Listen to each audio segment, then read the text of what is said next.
Hey guys, welcome back to Let's Play Bloodborne, and in this episode we will be entering the Lunar Clocktower.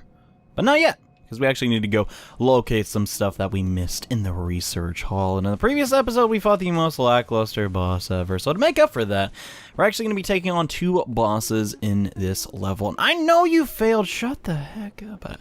Yeah, I didn't really skip these items on purpose necessarily. Well, I guess you could say I did, but there is an item that if you are struggling in the Living Failures boss fight, it could potentially be helpful to you, but honestly, that fight is just so easy. I didn't even remember to recommend it just because, well, it's not really that hard. But yes, that's like the third puzzle in a Souls game that you have to just walk into a hole when there's an elevator. Kind of getting redundant, but it's still kind of cool. But yeah, we just need to take down these dudes really quickly, and on our way we will find the item that I am searching for. Get out of tent, gotta love that. So it's really hope that's in Dark Souls 3. But yes, over here we will find this charming lass, and also the loch shield. Yeah, they finally put a shield into Bloodborne, but this is a special shield originally used to safeguard the leader presiding over a sacred healing church ceremony, and later supplied to tomb prospectors, in particular those exploring the Labyrinth of Ease. The blue is fashioned after a lake, and the shield greatly reduces all form of non-physical damage. Yeah, that's pretty cool, and doesn't look bad either. Gotta say, I like the design. It looks really cool when it's on your back. So that would potentially be really good if you're struggling in that fight to, well, stop their arcane attacks. But since they're so stinking easy to dodge, I kind of forgot. And yeah, now it feels like a Souls game, really. And I know I've been saying that a lot lately. And some people really don't like the fact that people compare Dark Souls and Bloodborne. And I'm just like, is it really that hard to do? I mean, sure, they have very different choices in some aspects, but they're still fundamentally the same thing. And what is that noise? Oh, okay, we're fine. I thought I heard something which kind of creeped me out, but yeah, inside of here we're gonna find another poison assassin. He is guarding this underground cell key that we are going to use in this episode to get, well, some special items. And was there another guy in there? No, he must be on a different floor. That must be what I'm hearing. But yeah, now that we have that, we're going to get started on sort of a little side quest. You may recall in the previous episode, we collected those brain fluids, and now we're actually going to use them. But before we do that, let's actually check out the descriptions for them, because usually there's pretty important stuff inside of, you know, item descriptions and the such. So let's check it out. Is it even over here? No, it's... where on earth is it? Oh yeah, it's at the bottom, okay. So, yeah, you can pause if you'd like, but man, that is some, interesting imagery for the picture for that. And once a young girl had an older brother who was determined to become a doctor, and so she willingly became his patient. And in the end, this led to their encounter with the Eldritch Truth, for which they considered themselves blessed, okay. In the early days of the Healing Church, the Great Ones were linked to the ocean, and so the cerebral patients would bide water and listen to the howl of the sea. Brain fluid rise within their head, and initially making internal... Okay, so this is a little gross. I guess that explains why everyone was going drip, drop, drip.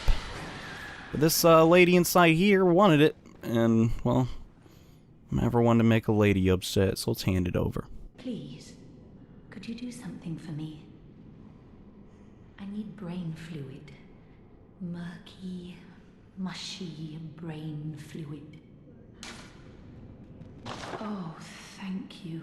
You're terribly kind.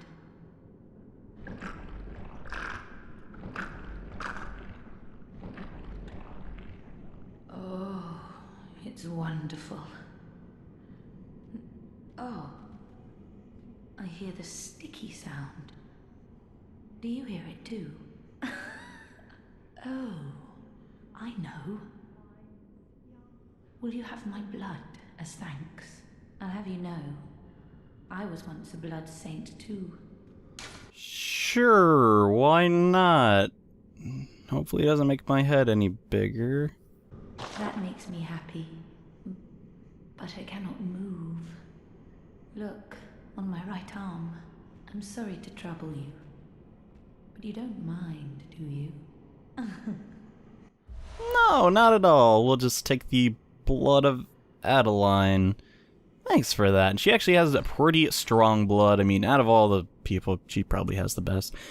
Rejuvenates HP over some time. It's actually pretty bad. You could say Sefka's is debatably better because it just heals so much, but the fact that we can get so many of these without, you know, having to go back to Sefka, who, well, now is kind of dead, it's pretty nice. Now, what we're going to have to do is we're going to have to keep coming back to Adeline to keep getting more of her blood, and eventually she will ask for some brain fluids. We're going to do this to get a special rune, and, well, I'm going to be doing that over time, but we're not done yet. We actually need to head back to the lamp because we need to go back to the healing church really quickly because there's an item I missed on the way to Ludwig, so let's grab that real fast. So, back at the Nightmare Church, you may recall there were two giants that I was really not looking forward to fighting. Yeah, these guys. And one of them is guarding an equipment that I said I'd be back for later. Well, that time has finally come. I'm going to try and sneak past this guy, and hopefully we can eliminate him before the second guard comes out. Because I want to show off that armor set, and if we're quiet about it, we should be able to get the visceral attack on him rather quickly. So let's try this. I love this R2. Even if it's not the strongest R2 in the game, it's still pretty fun to use. I don't know, I think so. But yes, now that's been taken care of, we need to start dodging because he is very aggro, and hopefully he does not get to the point where he will summon his friend to help him. And dude, you need to know when you've lost, all right? You've lost, I've won. I'm just backing off to be sure. Honestly, though, those are probably the most intimidating enemies in the game. Just because you can't parry the one with the cannon and all that. But yeah, there's another one over there, and if we're quick about it, we should not aggro him. So I'm going to try and come in here really quickly and pick up the Butcher armor set. Honestly, it's easily the most generic of the armor sets in this game. I guess you could use it if you're really into pretending you're a butcher or something, but hey, it goes great with the World Gig Saw. So now that we got that, I'm getting the crap out of here because there's something else that we need to show off. Now that we have that key that we obtained from the hall, yeah, I can't remember the half of the name, we can do a lot of things leading up to, well, the church, and that eyeball witch needs to get the heck out of my face, which includes a couple armor sets and a weapon. And dude, you are not cutting me off today, sir. But to get to all that good stuff, we need to defeat these guys. So I'm going to try and bait this guy in here, too. I'm using the word guys a lot lately. I don't really know why. Come on. Come on. Come on. Get in here. Get in. All right, you just want to get stuck on the door? All right, that's your move, dude. I'm fine with that. I don't care. Oh, he hit me with just enough space to reach. But yeah, we're just going to take care of these guys really quickly and start causing some mischief in here. And I'm going to take out my gun really quickly. So before we heard this guy who was just basically going on about something, I haven't really owned any idea why. We can just kill him now and get his armor. Yeah, it didn't really look that cool. And you probably shouldn't be smacking your head against the walls, man. That's pretty rude to the people that built this prison. I'm just throwing that out there. And I think yeah, we could have got this a while ago, but I never bothered to pick it up. But yeah, we'll get another. I think this is another cold. Yeah. Right over across, so it's like they're brothers. They both had Cold Blood 9s. That's so cool. Anyway, let's grab this really quickly. Now, there's gonna be a lot of NPC hunters we're gonna have to take on in this area, and I really wish I had my torch because I really do not want to miss anything. That's where we get the fist, specifically the one right in here. Yeah, we're gonna open up this cell, and what? There's nothing in here. Yeah, there's a Yarhal Gull guy standing right there, and I'm going to try my best not to die to him. He has probably the most devastating gun in this entire game, and also he can hit through this incredibly tiny wall. Not a fan of that. Please do not backstab me. Yeah, he has the church pike weapon. I'm going to try and get the visceral on him. Oh god. This is not going good for me. I'll tell you that much. Alright. So this guy is, oh, I got it. But I didn't take it. I went the wrong way. I thought I missed it. But yeah, his gun is... He can basically two-shot you, like, because it shoots 2 bullets at the same time. He just has so much blood tinge, it's bullcrap. So, yet again, visceral attack's the way to go. He can also one-shot you with his visceral, so that's always fun. I mean, he can one-shot me, so I don't know what that means. I'm just gonna wuss out and heal up a little bit. Maybe I should kill him with a World Gig. That might work. Let's try this. Yeah, not bad. Not bad damage. But yet again, he can literally just kill me in one bullet, so I don't want that to happen. And okay, now that is done. That's a load off my mind. He will drop the church. Not gonna lie, I was a little nervous about that. The church pick, which I really like this mode. That looks cool, but then it turns into like a pike. And the pike, in my opinion, is one of the lamest weapons ever. Here's the R1.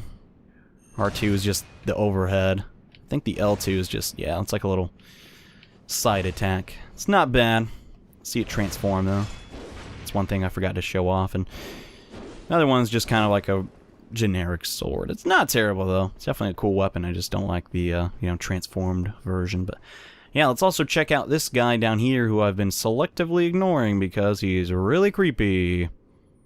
And he's ringing a bell, and nothing's happened. Are you a hunter? Well, that's very odd. Do you hear the toll of the bell?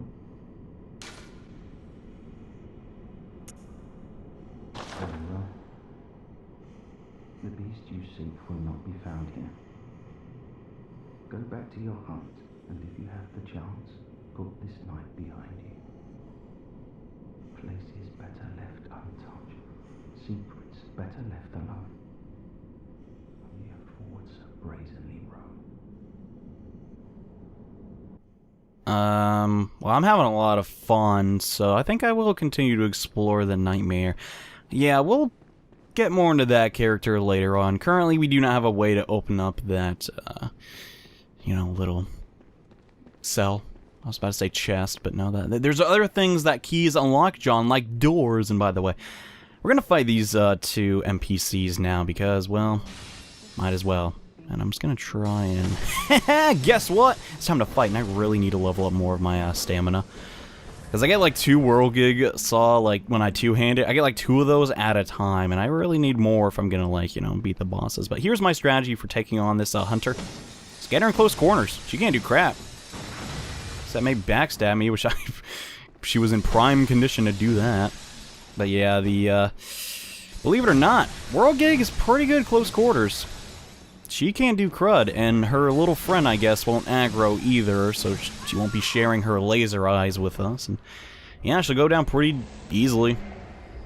Not bad. But all we get is a madman's knowledge. The reason I didn't want to fight her in the last episode is because, to be honest with you, I was not that high of a level, and I wanted a little bit more strength. And what are you doing? There's rats over there. I don't want to go over there. Stop. Come back over here. There we go. Yeah, this person's really easy. It's really only when they double team you that you should have to worry. All she does is she tries to get away from you so she can shoot her like eye attacks. She yet again has a whip, but you can get to her pretty easily and just stagger her. Get out of here. Stinging church nerds. I think that was that's the threaded cane. I always call it the whip. Kind of forget there's whips in Dark Souls, but yeah, she'll drop some bullets. Now, the reason that we wanted to do that is because when we activated the elevator to go to the higher up observatory, something else happened. Like, this is basically a 2-way elevator, and this is Laurence's skull.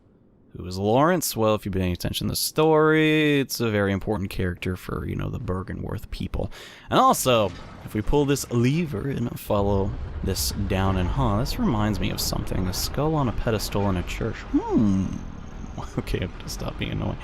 It'll take us down to a secret chest, which has, well, another firearm for us. And I jumped on top of the chest for some reason.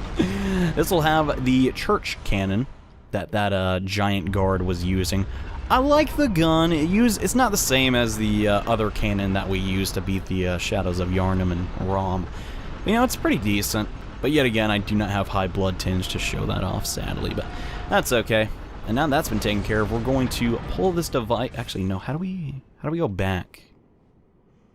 God, I cannot remember to save my life. Pretty sure I just step on it, right? No. I need to pull it. It's just, you know, the elevator was not done yet. So now you're going to see how this works. It's going to go down, right? And then something has to come up.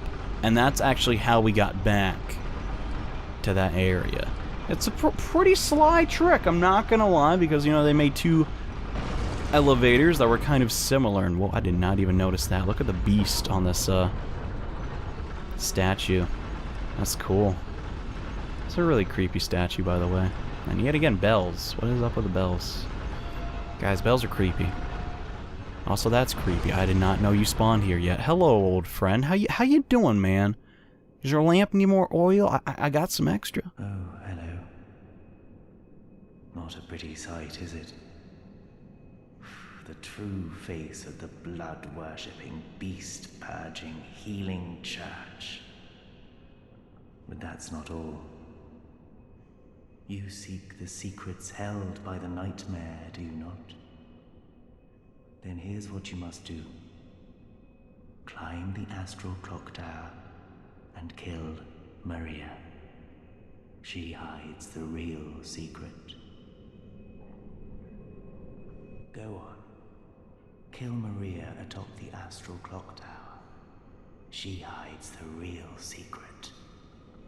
Alright, so we have our next objective. Apparently, the Astral Clocktower has what we're really after here in the nightmare. If this guy is telling us the truth. But before we do that, that item we picked up, Laurence's skull, will lead us to a very interesting boss fight, which I really want to show off.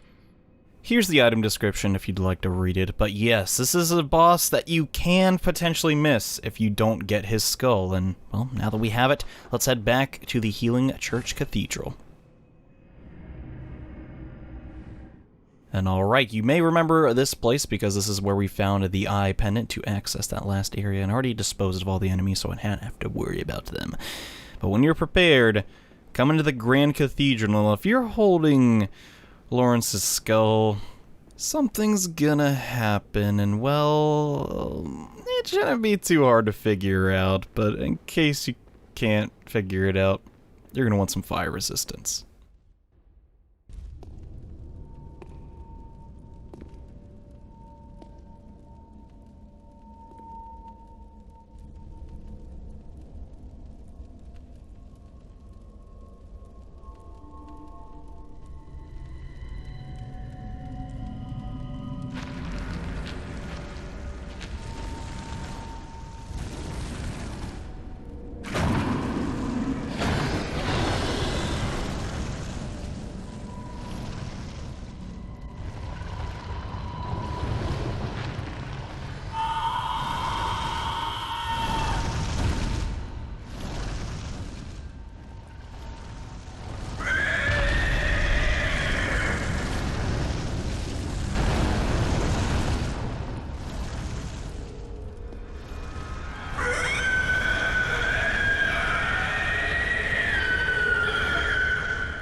Laurence, the first Vicar, is, in some people's opinions, the hardest boss in this entire DLC, and I really did not want to do that. The first thing he will do is do that hand slam attack, and it'll cause a fire eruption.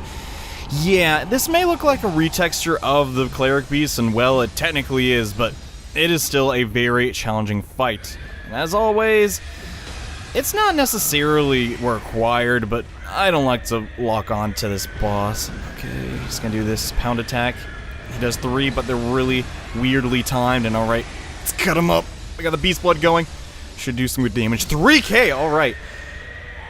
That's good, that's good. Let's be very careful, though. When we do use beast blood pellets, we do have a high chance of... Oh god, we take a lot more damage at the trade-off of doing, you know, way more damage. God, I don't even know what I'm saying right now. Okay. His weak spots are his arms and his legs, so if you have a serrated weapon, such as, well, the one I'm using, you have a high chance of staggering him from that. And okay, he's gonna do the explosion. I'm gonna try and run around. Okay, we're good. Let's just get in there. Basically, just go to his backside and start hacking away. However, halfway through the fight, things are going to get a lot more complicated. Unlike the Cleric Beast, he's going to lose his legs, and usually when you lose your bottom half, things are a bit easier, but no, Laurence gets a whole lot stronger. Okay, I wanted him to do that. What I like to do here is, and this may be a controversial strategy. Oh god, no, no, please, please, please.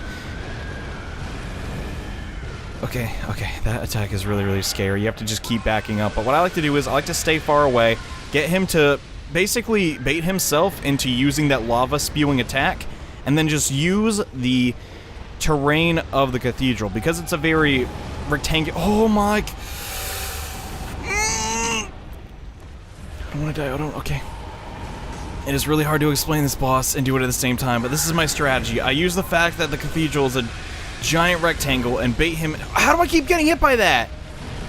I bait him to use the lava spewing attack and then just go in and... God... Okay, I need to calm down. Let's just take it easy. Oh god, I whiffed.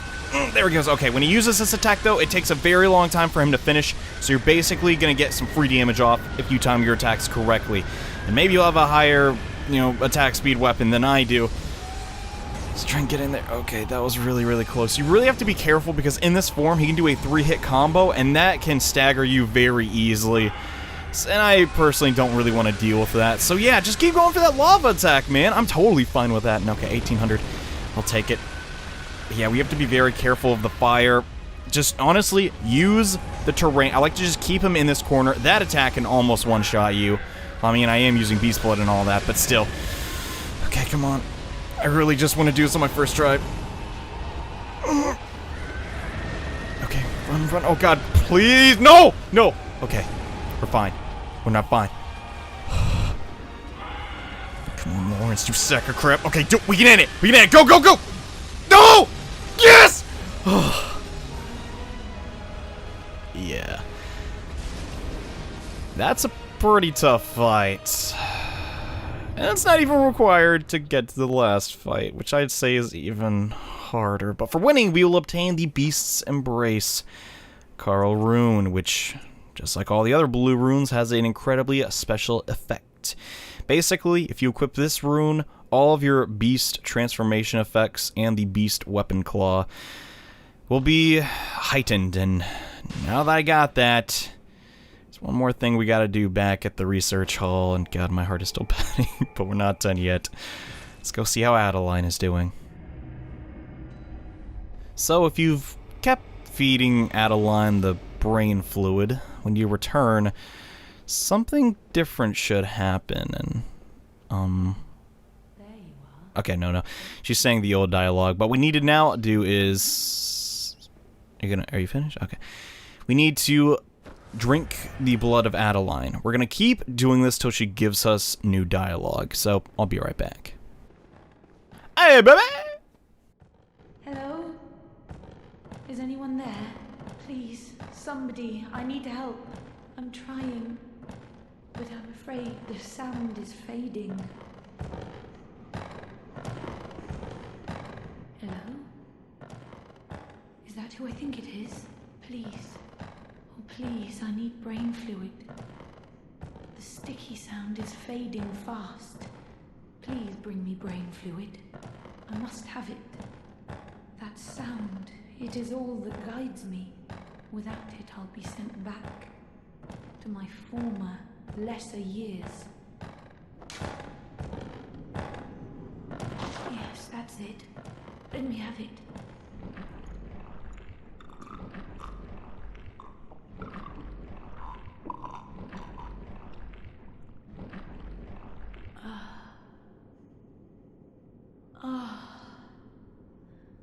I can hear it. Yes. The sound that guides me. Thank you. Thank you so much. You have saved me. Take this charm. Lady Maria gave it to me, but it is all I can offer, other than my own blood. Please, do not abandon me. I promise to do good. You're doing good, Adeline. Just try and calm down. Okay, and god, this place is just really creepy. Okay, so now that we have the balcony key, we can, you guessed it, go to the balcony, and there's going to be a secret item there that you may be able to miss if, you know, you don't do this quest line. And this place looks eerily familiar to another area. Yeah, if you can figure it out. This is where we battle those giant mushroom-looking stereotypical aliens, but now we're in the nightmare version of that. And by the way, all the experiments here, Black Sky Eye, they like that attack, and they're guarding it with their lives, apparently. So I'm getting the heck out of here. And yeah, just like before, let's open up the window like that, and hey, we're in the Grand Cathedral again. Yeah, kind of odd choice from Soft. It's kind of a repeat scenario. I'm not sure if that was for a symbolic reason or anything, but I don't know, it's kind of weird. There's also a chest in here with pulsing damp blood that recovers over time, I believe, but we're not done yet. We still need to give Adeline one more brain fluid. So really quickly, I'm going to go up there, keep taking her blood. I'm going to meet you guys when I'm done. Drip, drop, slip, slop.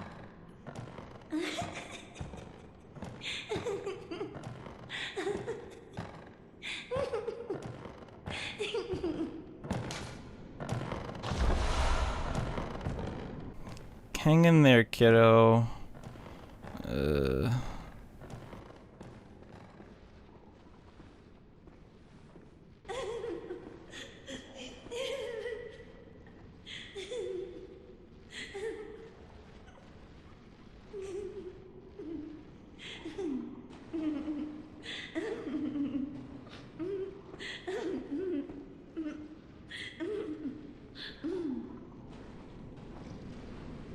Oh, hello. One last time. Will you fetch brain fluid just one last time? The murky, mushy fluid that will make me whole.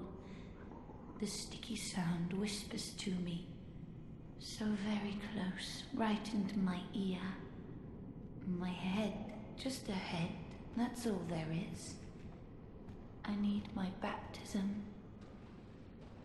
Please, I beg of you. I want to be something.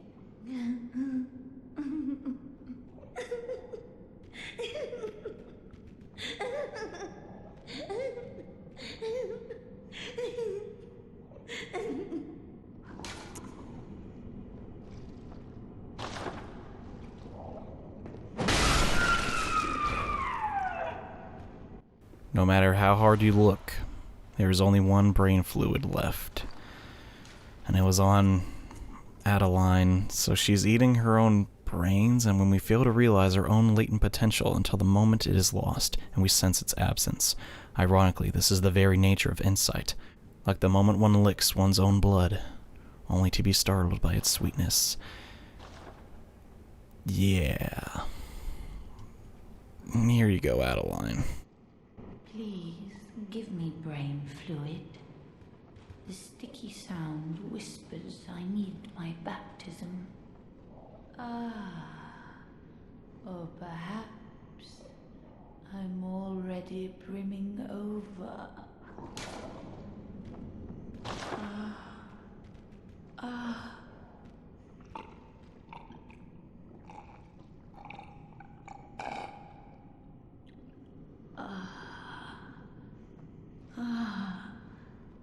I see a shape. My guide, I see your voice. Clearly as it bends and bleeds. My own revelation. Just for me. Thank you for everything. Really, I used to be nothing.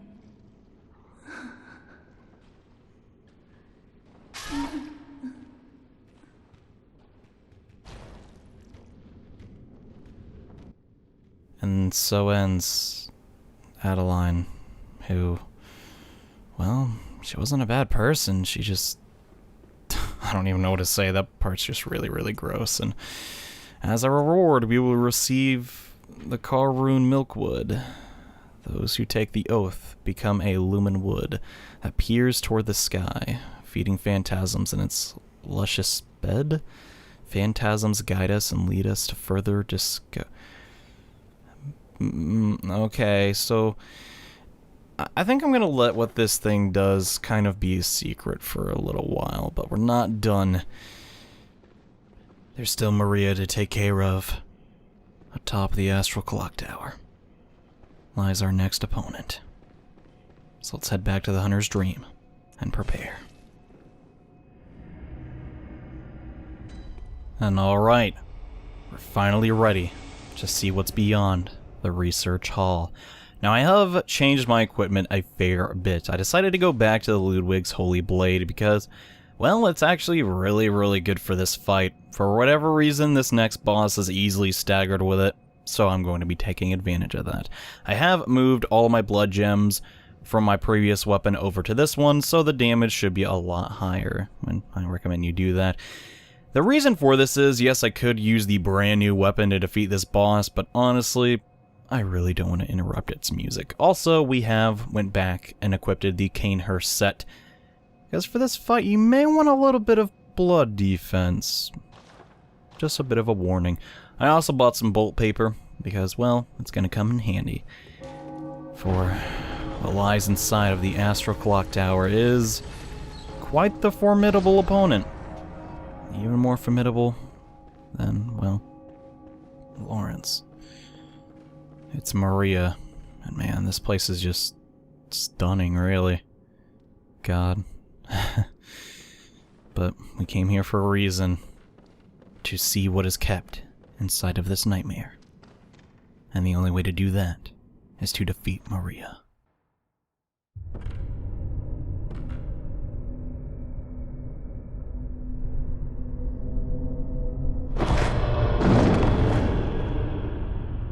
A corpse should be left well alone.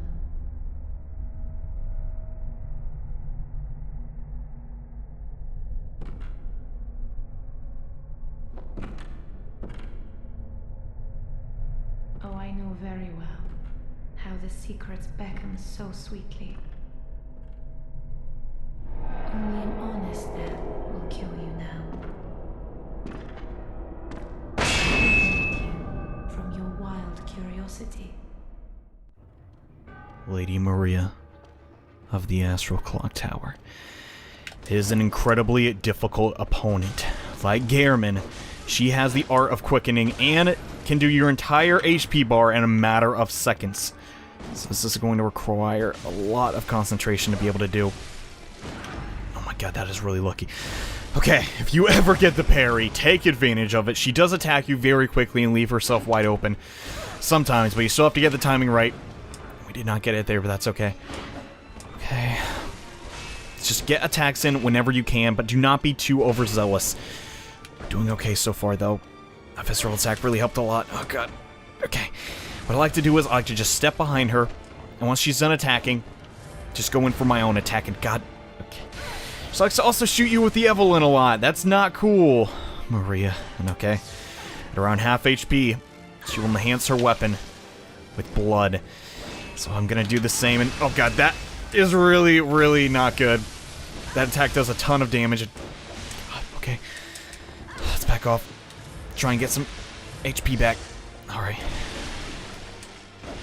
Jeez. So as you can see, yeah, this is not easy. And when she moves her blade like that, that is when you know you have to sidestep and... Okay. She also does that attack. Oh, man.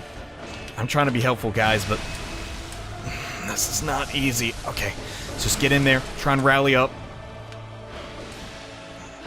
Backstep that. Luckily, that attack's pretty low range.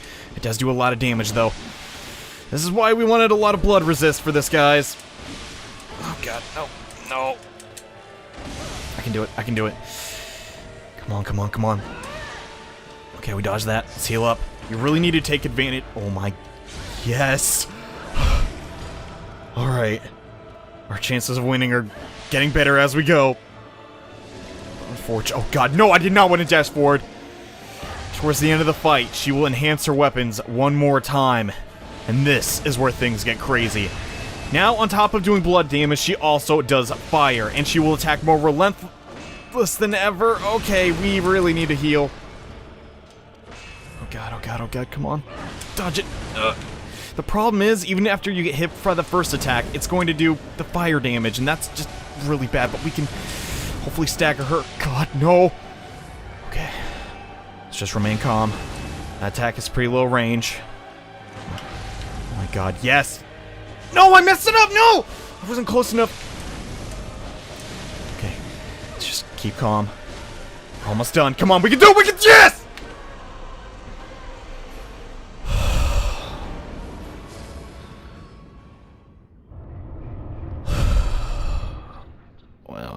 I really just don't know what to say.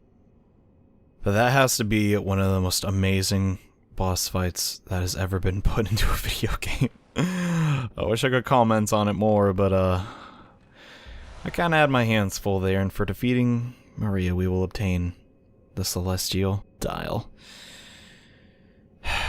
And in the next episode of Let's Play Bloodborne, we find out what the true secret of the nightmare is.